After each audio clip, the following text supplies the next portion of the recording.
Ahojte, pozdravujem do Novalov, kde mám na chvíľku prezentáciu Indodiesel po dlhej dobe, takže fakt sa teším.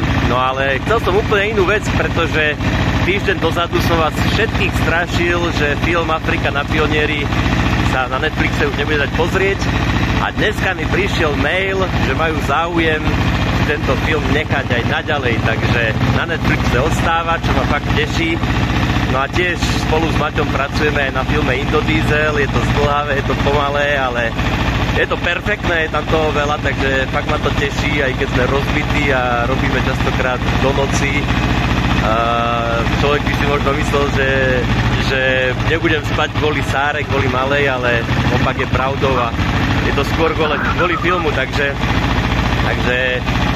budeme ešte potrebovať nejaký čas, bude to ešte určite trvať nejaký ten mesiac, ale je sa na čo tešiť, takže len to som chcel. Čaute.